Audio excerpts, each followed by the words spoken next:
KVS NVS English के subject में हमें बहुत बड़ा बदलाव इस बार देखने को मिला है सिलेबस में। स्टूडेंट्स बहुत ज़्यादा परेशान हैं, कंफ्यूज्ड हैं कि मैम केवीएस का सिलेबस चेंज हो गया, हम तो एनसीईआरटी की प्रिपरेशन कर रहे थे।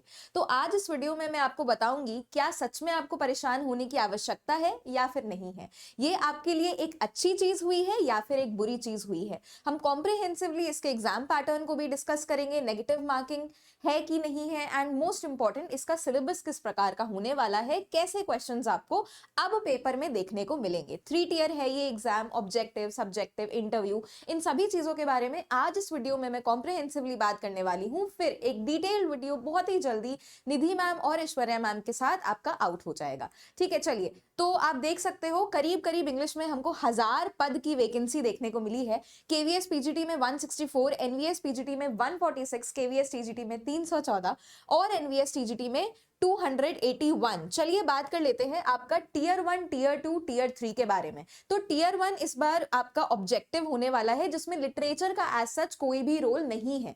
ये पेपर आपका 300 मार्क्स का होगा, जिसमें आपको 100 क्वेश्चंस देखने को मिलेंगे। तो 100 क्वेश्चंस हैं, एक क्वेश्चन आपका 3 नंबर का होगा, टोटल आपके 300 नंबर हो गए। और इसमें 1/3 नेगेटिव मार्किंग है, यानी कि एक क्वेश्चन आपने सही किया तो आपको 3 नंबर मिल गए, और अगर आपने एक क्वेश्चन गलत कर दिया, यानी कि उसको मार्क किया और गलत कर दिया, तो आपकी 1 नंबर की नेगेटिव मार्किंग हो जाएगी, यानी कि -1 नेगेटिव मार्किंग इस बार होने वाली है।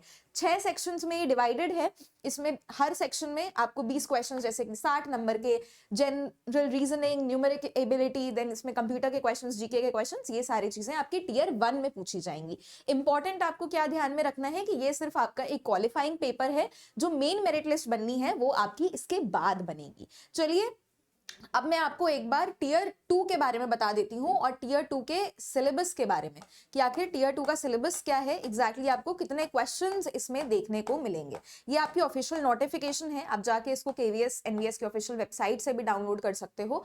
तो इसमें इस बार हमको टीयर 2 में ऑब्जेक्टिव क्वेश्चंस भी आएंगे, सब्जेक्टिव क्वेश्चंस भी आएंगे, यानी कि आपके एमसीक्यू बेस भी आएगा और आपके लंबे आंसर भी आएंगे। तो 60 क्वेश्चंस आपको ऑब्जेक्टिव देखने को मिलेंगे, और 60 क्वेश्चंस 60 नंबर के होंगे, यानी कि एक क्वेश्चन आपका सीधा सीधा 1 नंबर का होगा। 60 एमसीक्यू क्वेश्चंस। टीयर 2 के बारे में बात कर रही हूं, इसमें आपका लिटरेचर लैंग्वेज पूछी जाएगी, इंग्लिश मेन सब्जेक्ट कंसर्न पूछा जाएगा।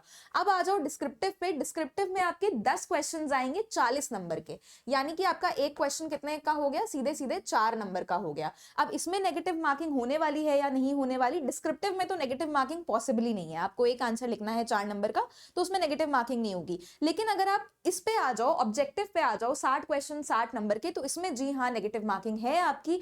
एक सही उत्तर देने पे आपको 1 नंबर मिल जाएगा, और अगर आपने गलत कर दिया उस उत्तर को तो आपके 1/4 नेगेटिव हो जाएगा, यानी कि 0.25 मार्क्स इसमें नेगेटिव होने वाले हैं। चलिए ये हो गया एग्जाम पैटर्न के बारे में। अब फटाफट से हम आपको मैं सिलेबस दिखा देती हूँ टीयर 2 का। टीयर 1 में तो ऐसा जनरल पेपर आने वाला है।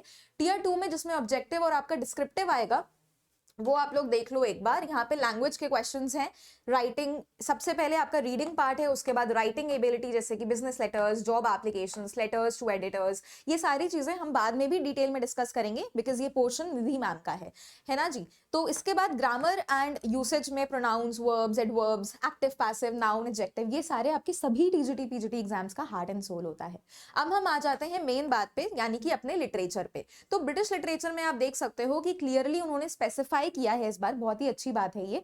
Now Elizabethan and Jacobean drama also, ये केवीएस एनवीएस का कंबाइंड पेपर होने वाला है, ठीक है, यानी कि ये कंबाइंड सिलेबस है आपका। अब पहले तो मैं बात कर लेती हूँ थोड़ी सी कि सिलेबस हमारा चेंज हो गया, क्या ये अच्छी बात है या फिर नहीं है। तो सबसे पहले हमारे पीजीटी, ये आपका पीजीटी का सिलेबस है, ठीक है, 39 पेज नंबर है आपका, ऑफिशियल वेबसाइट से आप डाउनलोड कर सकते हो। तो आपका जो पीजीटी का सिलेबस था सबसे पहले, उसमें 35-36 चैप्टर्स एनसीईआरटी के प्रिस्क्राइब थे 11th-12th के।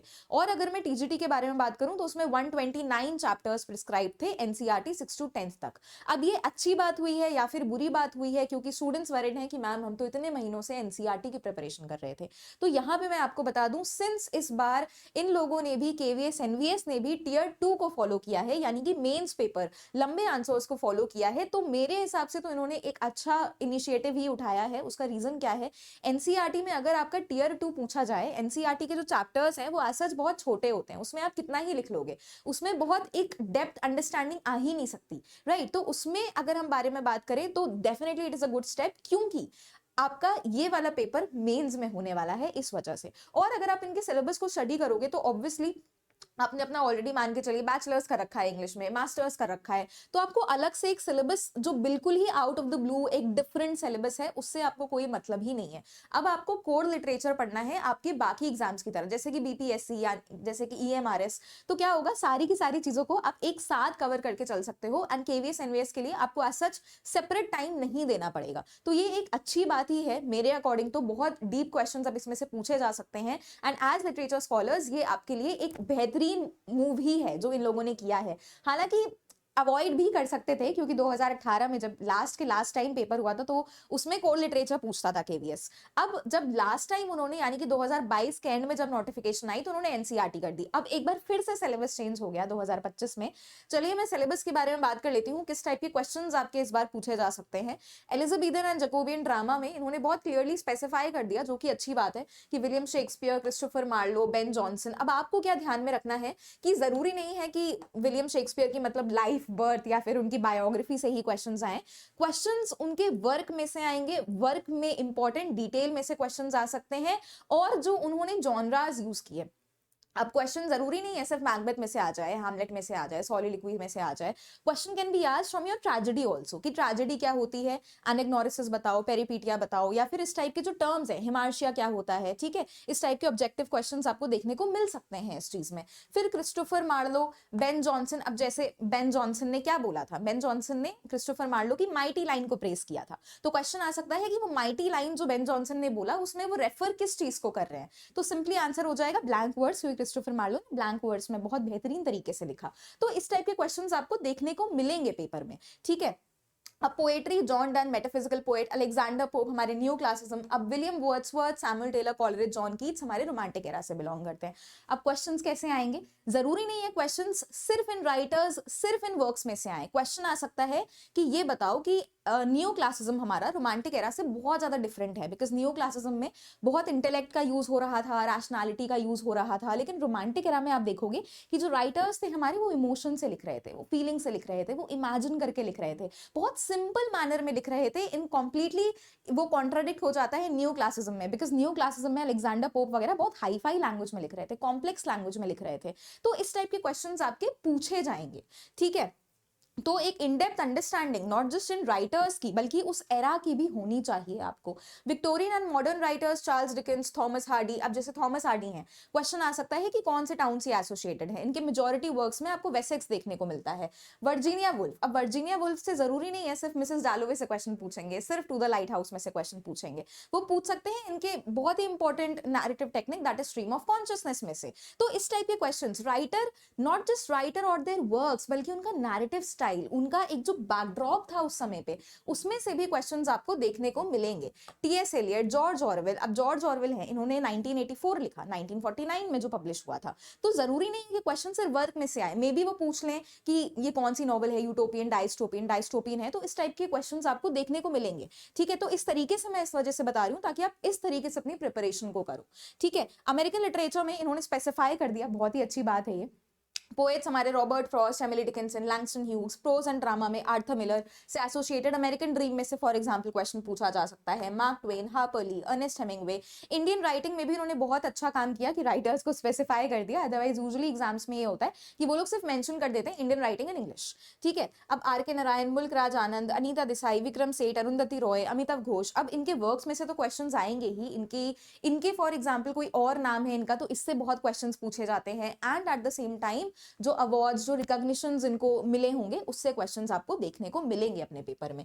वर्ल्ड लिटरेचर में भी उन्होंने 4 राइटर्स स्पेसिफाई कर दी, ये इन्होंने बहुत ही अच्छा काम किया। Gabriel Garcia Marquez for example magical realism से एसोसिएटेड है, इनके वर्क में से क्वेश्चन आ सकता है कि कौन सा ऐसा वर्क है इनका जो मैजिकल रियलिज्म फॉलो करता है, या फिर कौन से ऐसे राइटर हैं जिन्होंने मैजिकल रियलिज्म पे लिखा। तो इस टाइप के क्वेश्चंस आपको देखने को मिलेंगे। लिटरेरी क्रिटिसिज्म एंड मूवमेंट्स, ये भी इन्होंने इस बार इंट्रोड्यूस कर दिया आपके पीजीटी के सिलेबस में। Classicism, romanticism, modernism, modernism, post modernism, feminism, post colonialism, structuralism, तो राइटर्स से एसोसिएटेड जो भी आपके पोस्ट कोलोनियल वर्क्स हैं, जो भी आपके फेमिनिस्ट वर्क्स हैं, उससे आपको क्वेश्चंस यहाँ पे देखने को मिलेंगे। तो ये है आपका पीजीटी इंग्लिश का सिलेबस। अब मैं ये 39 पेज नंबर पे था, अब मैं आपको दिखा देती हूँ आपका टीजीटी का सिलेबस जो 58 पेज नंबर पे है, और इसको आप ऑफिशियल वेबसाइट से डाउनलोड भी कर सकते हो। और मुझसे कैसे ये सिलेबस, अगर आपको सिंपली पीडीएफ चाहिए तो मैं बताती हूँ बाद में कि आप सिंपली मुझे कैसे रीच आउट कर सकते हो इस पीडीएफ के लिए। ठीक है, तो टीजीटी इंग्लिश पे अब आ जाते हैं। आपका first part of course reading है, राइटिंग एबिलिटी है, एनालिटिकल राइटिंग है। अब ग्रामर एंड यूसेज में ऑलमोस्ट सेम सिलेबस है, आर्टिकल्स, प्रेपोजिशंस, मॉडिफायर्स। लिटरेचर में आपको देखने को मिलेगा कि इसमें इन्होंने सिर्फ 3 यूनिट्स ही एज प्रिस्क्राइब किए, अमेरिकन हटा दिया और वो लिटरेरी मूवमेंट्स वाला कॉन्सेप्ट इन्होंने हटा दिया यहाँ पे। ब्रिटिश लिटरेचर में इन्होंने वही एग्जैक्टली सेम सिलेबस रखा है, सेम राइटर्स। इंडियन राइटिंग में भी सेम राइटर्स को रखा है, वर्ल्ड लिटरेचर में भी सेम राइटर्स को रखा है। अमेरिकन एक्सक्लूड कर दिया, मूवमेंट्स एक्सक्लूड कर दिए। ठीक है, तो ये हो गया आपका टीजीटी इंग्लिश का सिलेबस। एंड हमने उसके बारे में बात कर ली, एग्जाम पैटर्न के बारे में भी बहुत ब्रीफली बात कर ली। अब एक बार मैं आपको दिखा देती हूँ कि आप इस पीडीएफ के लिए मुझे कैसे रीच आउट कर सकते हो। सिंपली इस टेलीग्राम चैनल को स्कैन कर लेना, स्क्रीनशॉट ले लो अभी, इसको स्कैन करके मुझे पर्सनली रीच आउट कर लेना, इस ग्रुप को भी ज्वाइन कर लेना मेरी लेटेस्ट अपडेट्स क्लासेस के लिए। अब अगर आप अपनी प्रिपरेशन को, मैं बता दूं, बिकॉज बहुत स्टूडेंट्स बहुत टाइम से प्रिपरेशन कर रहे थे, एनसीईआरटी की प्रिपरेशन कर रहे थे, बट अब एनसीईआरटी को स्टॉप करके ऑफकोर्स आपको अपना ध्यान जो है वो कोर लिटरेचर पे लगाना है। एंड सबसे इंपॉर्टेंट चीज जो ध्यान में रखनी है वो ये है कि प्रीलिम्स आपका सिर्फ एक क्वालिफाइंग पेपर है। आपको अपनी प्रिपरेशन इस तरीके से करनी है कि स्टार्टिंग से ही प्रीलिम्स और मेंस की प्रिपरेशन करो, बिकॉज एक बार जब प्रीलिम्स का रिजल्ट आ जाएगा तो बहुत ज्यादा वक्त वो लोग मेंस में नहीं लगाते हैं। तो किस तरीके से आप मेंस और प्रीलिम्स की प्रिपरेशन साथ में करते हुए चलोगे, वो आप हमारे साथ हमारे बैचेस में जुड़ के बहुत ही अच्छी तरीके से कर सकते हो। अगर आप सेल्फ स्टडी कर रहे हो दैट इज ऑल्सो गुड, उसमें कोई दिक्कत नहीं है, बट अगेन आपको जनरल पेपर को ध्यान में रख के चलना है। मेंस आंसर राइटिंग की प्रिपरेशन जो है वो स्टार्टिंग से ही करनी है। एंड इफ आप हमारे साथ एनरोल हो सकते हो, इफ आप हमारे साथ एनरोल होते तो मैं बताती हूँ कि हमारी जो प्रिपरेशन की स्ट्रैटेजी है वो बहुत ही सिंपल है।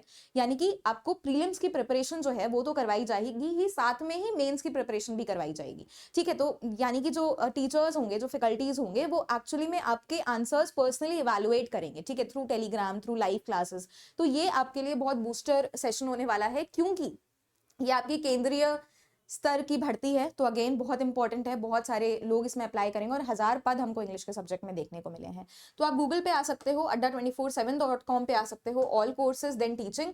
अब यहाँ पे आज तो हमारी चिल्ड्रंस डे सेल भी लाइव है, कल तक हमारी चिल्ड्रंस डे सेल लाइव है, तो आप बहुत ही मिनिमलिस्टिक प्राइस में इसको परचेज कर सकते हो। यहाँ पे आप टीचिंग के महापैक पे आ जाना। आई वोंट पर्सनली रिकमेंड कि आप सेपरेट पैक्स पे जाओ, बिकॉज वो आपको ज्यादा कॉस्ट करता है। या तो आप टीचिंग का महापैक पे आ सकते हो इस तरीके से, या फिर एक और हमने पैक लॉन्च किया है जिसका प्राइस हमने कम रख दिया है उन स्टूडेंट्स के लिए जो सिर्फ सेंट्रल लेवल टीचिंग के लिए प्रिपरेशन कर रहे हो, यानी कि ईएमआरएस, एनवीएस और केवीएस, क्योंकि इसमें भी हमारी जो वैकेंसीज हैं इंग्लिश के सब्जेक्ट में वो आई ही हैं। ईएमआरएस में भी हमको काफी देखने को मिली है। तो ये बैच आपका सिर्फ सेंट्रल लेवल टीचिंग एग्जाम्स का है, जिसमें आपको prelims, mains, English, general paper सभी की प्रिपरेशन इंटरव्यू तक करवाई जाएगी। ठीक है, तो एक बारी मैं बता देती हूँ ये बैच आपका 2600 का है, लेकिन ऑफ कोर्स हम इसको और कम करेंगे। आप डिस्काउंट कूपन कोड लगा लेना YT20, और जैसे ही आप अपना इंग्लिश कूपन कोड लगाओगे YT20, यू कैन सी कि अब आपका बैच जो है 2363 का पड़ जाएगा।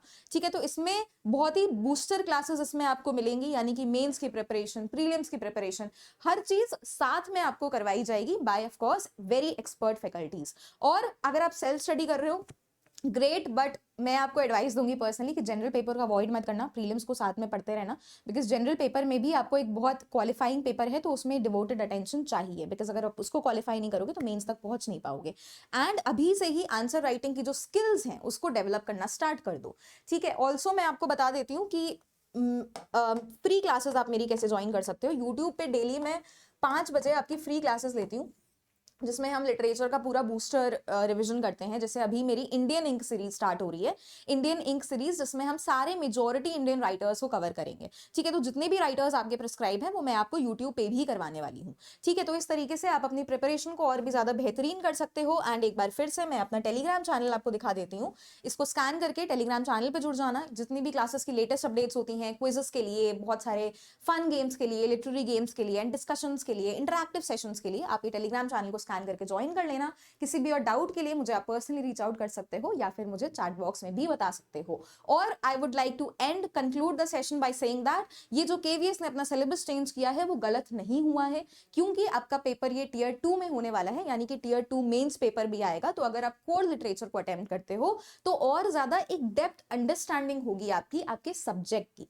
ठीक है, तो ये बहुत ही अच्छा मूव है, बिल्कुल भी निराश नहीं होना है, होपलेस नहीं होना है, डिमोटिवेटेड नहीं होना है, बहुत ही अब एक लगन से प्रिपरेशन जो है वो शुरू कर देनी है। बिकॉज अगर मैं लास्ट टाइम बताऊं तो जब 2022 में हमारी नोटिफिकेशन आई थी अराउंड दिसंबर के एंड में आई थी, और इन्होंने फरवरी फर्स्ट वीक में अपना पेपर कंडक्ट करवा लिया था।